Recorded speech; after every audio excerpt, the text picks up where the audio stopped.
I could not foresee this thing happening to you. If I look hard enough into the setting sun, my love will laugh with me before the morning comes. I see a red door and I want it painted black. As we have all studied this year, the Vietnam War is a very influential time for the United States as a country. In class, we've heard a lot about the facts that happened historically overseas in Vietnam, but we haven't heard a personal story about a man who had the deferments to avoid the war. I interviewed my grandfather about his story and what home life was like during the war. The first thing he went in depth about was the ROTC training that every college student needed to do for 2 years. I was in ROTC training at the University of Washington in that period.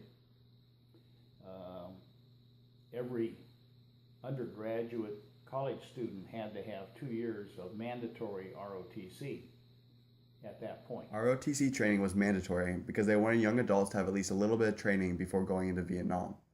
This is so they would not have troops that were unskilled in combat.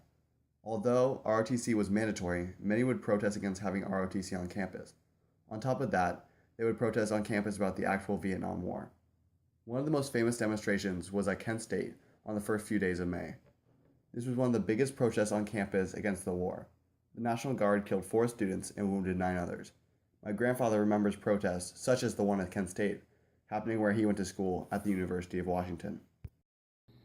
There were demonstrations on the undergraduate campus at UW, demonstrations against the war.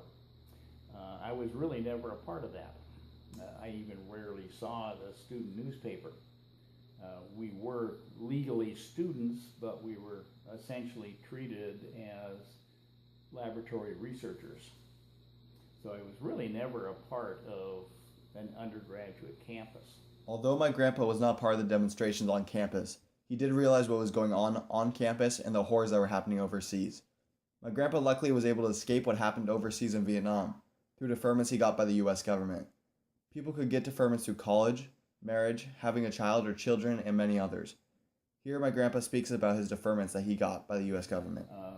We married in 1963, had a child a year later, and I switched from student deferment to married with 1 child deferment, which was a formal deferment classification. Although my grandpa was very lucky and was able to get the deferments to avoid the war, not everyone was as lucky. My grandpa's cousin was one of the many soldiers that were drafted. He came back to the States with severe PTSD, just like several other soldiers that served in Vietnam did. Although he returned from the war, he still was scarred mentally and emotionally by the disturbing realities of Vietnam. To cope with the PTSD, many soldiers that returned home would suffer substance abuse, and this would make it even harder for them to integrate back into society. My grandpa will now touch on his cousin's experiences.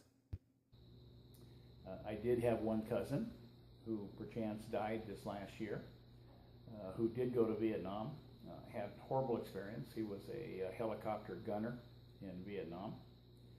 He was exposed to all sorts of toxins during the war, had substance abuse problems, like so many of them did. Came back with severe PTSD as well as health problems, and he is one of those who really was never able to live much of a normal life when he came back to society.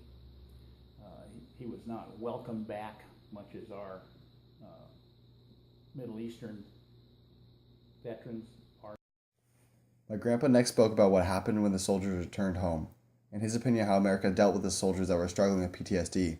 How he thought the VA, also known as the Veterans Association, handled the returning veterans. The veterans were not really welcomed home. They kind of slinked back into the country. For the first time, we had a war where you were left with massive numbers of people with PTSD. For whatever reasons, the VA did not take care of these people. They denied that things like Agent Orange and the rest of the defoliants that were used during the war. The VA denied that they can cause illness, which was not a good state because the people knew that these young men that were coming back from the war were maimed physically. When my grandpa's cousin returned home, he was pulled into substance abuse to help cope with his PTSD symptoms that he was having. My grandpa's cousin was not alone though. Many soldiers used drugs to help calm themselves down and keep their mind off the war. Many soldiers used marijuana as a gateway into drugs like heroin and cocaine to help with their wartime anxiety and PTSD symptoms. It did not help that drugs were relatively easy to get and because marijuana was grown all over Vietnam. This clip, my grandpa will be talking about the drugs that people used and his opinion on marijuana. But there were those who were there. Another factor that came in this period is the people in Vietnam became exposed to wide use of marijuana, heroin, cocaine, and other drugs. They saw the fallacy of marijuana as a seemingly innocuous drug that was schedulized as a Schedule I drug. We're just today beginning to come out of a period of prohibition on marijuana. That's hopeful for people, but it's being driven by the people, not led by the government, and the government is getting drug into it with kicking and screaming. And as far as I'm concerned, that's okay. It's being voter driven. I think it's time for the government to wise up. But again, it's some of that divide between the government that we elect and the laypersons that elect them in. And we don't have any other options, unfortunately. My grandpa believes that the Vietnam War was really a turning point for the trust that people had in public officials. Since the government held facts from the people about the chemicals that they were using and other activities that were going on in Vietnam, it made the public lose a lot of trust in the government and government officials, which still carries on today. I think they were much more admired many years ago, back before Vietnam. I think that was a period of causing many intelligent, trained people to question and mistrust where politicians are trying to lead us.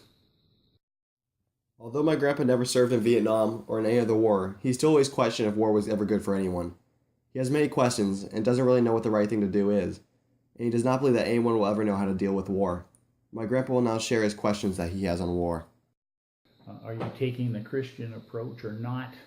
Should there be, what should we do with aggressors? Do we have to try and go kill people that are killing other people? Horribly difficult sociological, political, moral, religious kind of issues that there's just no easy answers to. The next question I asked my grandpa was if Vietnamese Americans were viewed differently during the war in America, and also if he viewed them differently during the war. His response included what he thought about the topic, but also how he thought we could avoid war altogether. This is his response. Well, I think most people, if you really look somebody eye to eye and talk to them and get to know them, there really wouldn't be war. We held these people as distant, as bad, and in an attempt to morally justify our actions. I think the people that came here, and there were huge numbers of them, from the Southeast Asian countries that were exiled or that escaped and came here. I think by and large they were welcomed with open arms. They found homes through the churches and through the communities, and they integrated well into society, and that integration continues today. Although my grandpa was never directly involved with Vietnam, it seemed to make a pretty big impact on his life and the lives of many other Americans. The Vietnam War was a terrible tragedy that killed between 1.5 and 3.6 million people, including civilians, and devastated the families of the victims. This war changed the culture of an entire country and destroyed the trust that people had for the government. Vietnam has taught us that we need to be more involved with the soldiers as they come home and care for them if they are suffering from PTSD. On top of that, the government needs to be more open and honest with the public and not hide facts from their citizens. This experience has been very eye-opening for me, and I hope you enjoyed the video as much as I enjoyed making it. Thank you.